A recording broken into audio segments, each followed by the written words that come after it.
Hello, good afternoon. My name is João Geirinhas. I'm here to speak about monitoring INSPIRE Directive in Portugal, a 3 years review, on behalf of myself, because I'm also an author of the presentation, but of my colleagues from the Portuguese Geographic Institute, Ana Luísa Gomes, Henrique Silva, Ana Sofia Santos, Alexandra Fonseca e Maria José Val.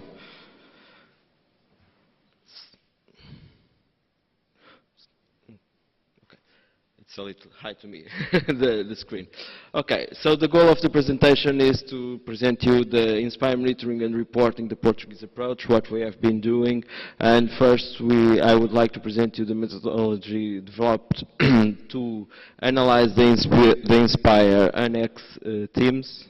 I have to check with this, and identify the public authorities formally responsible for the production of the spatial data sets related to those teams. So it's to somehow describe how did we found which entities are responsible for specific spatial data sets of the three annexes of the directive.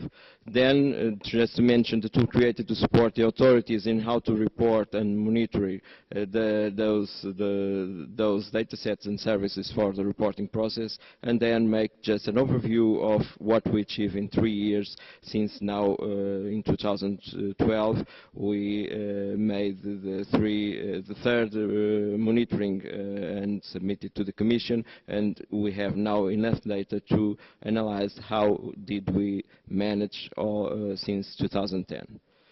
No? Doesn't go further? Okay. So monitoring and reporting, as you know, probably most of you, according to the INSPIRE Directive, the member states shall organize a continuous, and I'm stating continuous monitoring of the implementation progress with respect to the targets set out by INSPIRE. The monitoring, I will not go through all of these, you can have, and most of you know it, but of course monitoring has to be done each year, starting in 2010, so we are, as I said, now in the third year of monitoring, and reporting each 3 years. We reported in 2010, next time will be 2013, and the reporting is more qualitative, and of course monitoring is quantitative, what we achieved.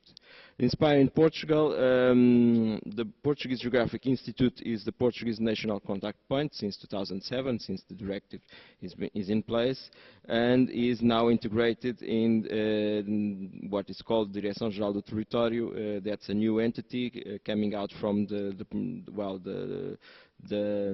changing process that we are facing in public administration in Portugal, and this responsibility will be held by the General Directorate for the Territory, let's say it like this, since this year. INSPIRE in Portugal has been transposed by the Decree Law number 180/2009 of August 7, and basically it reviews the National Spatial Data Infrastructure that has been formally created in 1999 through the creation of the National System for Geographic Information, transposes the directive, establishes rules for the creation of spatial data infrastructures in Portugal, creates a very important entity or level of decision, of strategic decision, that is the National Council for the development of the National System for Geographic Information, and obliges SNIG and other spatial data infrastructures in Portugal to comply with the provisions of the INSPIRE Directive. The spatial data sets and services, how did we organize the work to understand and to find out which organizations are responsible for spatial data sets and services integrated in the three annex teams of the INSPIRE. First of all, we looked into the description of the annexes, looking at most specifically the feature concept dictionary and these definitions for each theme. Then we looked into the geographic information topics and identified the themes by the entities. And we did that looking into what is formally stated by Portuguese law for each entity and what are they responsible for. Doing these analyses, we created a first approach to the organizations responsible for the data sets and services, and then created entities and issues forms that, dealing with them, we were able to really commit them with what they are responsible for. And this created what is called INSPIRE Focal Points Network. That is a network of entities responsible for each, for the data sets. To help us monitoring each year, the Portuguese Geographic Institute made available through the National System for Geographic Information an online form that for a certain period is open for the entities to record their spatial data sets and services within the monitoring process. So it's not all the data sets and services available, are those data sets and services that the entities report or monitor within the INSPIRE process.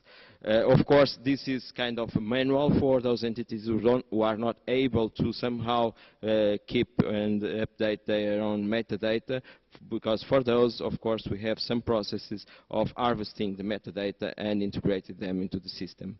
The monitoring process for, the Portuguese methodology, we have this in 6 levels, being the top one, the European Commission. That's the entity we have to report each year, to monitor each year and report every 2 years.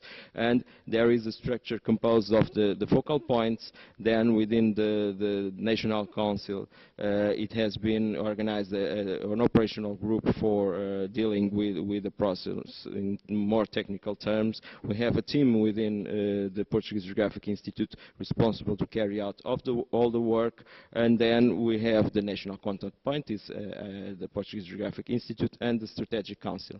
And this is the process, starting with the team looking at what is to be monitored, then working with the working group, and then several steps up and down until we are ready to submit the pre-monitoring process to the National Council, who by law has to formally approve what is going to be submitted to the Commission.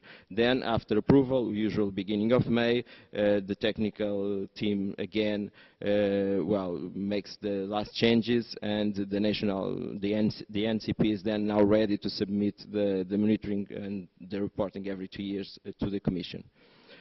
As you know, in terms of monitoring, we have general indicators concerning metadata, spatial data sets, and network services. They are all outlined here, but we will go through all of them a little later, or most of them.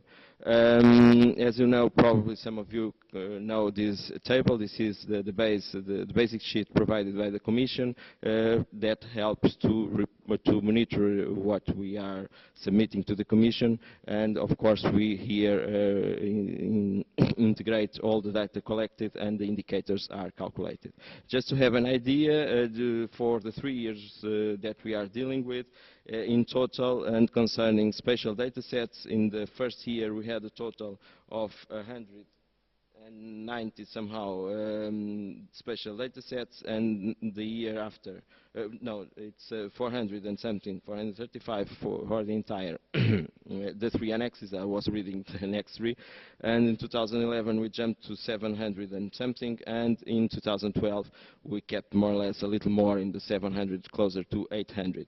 And that means that from 2010, when this is really new, from 2011 we had almost duplicate the number of spatial data sets that somehow are monitored, and in 2012 the number became more or less stable.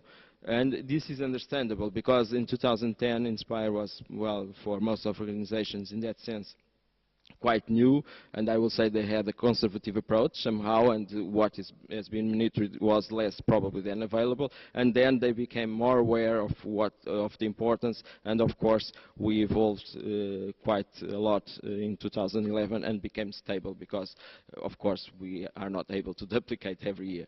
So in terms of metadata indicators, what is to highlight is, well, in one term we have to measure the existence of metadata, and the other the conformity of metadata. And as you can see by the numbers, we evolved quite positively, and also in what comes to what concerns spatial data sets indicators. We have here the overview for the different types of indicators that are supposed to be monitored. What is, and I would like to highlight, because I would like to make the presentation short, is in what concerns the metadata existence and conformity.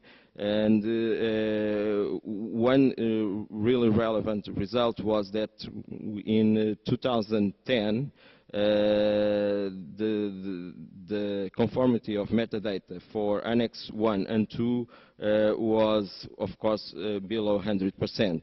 And since we had this deadline of December the 3rd of 2010 to comply with the conformity of metadata for Annex 1 and 2, we really can see this in the results for 2011, because the metadata for the spatial data sets monitored in 2011 for Annex 1 and 2 showed a number of 100%. And this is important.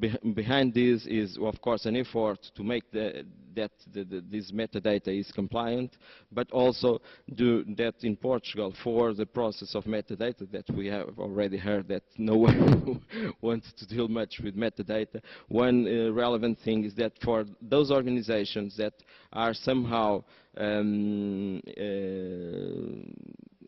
connected to the implementation of INSPIRE, the transposition in Portugal obliged or turned it mandatory for the entities to nominate at least one metadata manager. That means that we have registered at least one metadata manager for each entity, and this metadata manager is responsible to keeping the records and updating and fulfilling all the metadata required. And of course, knowing them, we made a big effort in order to comply with this deadline of 2010. Of course, we have now to face the deadline for the Annex 3, that is 2013, and we hope that we will comply with that too.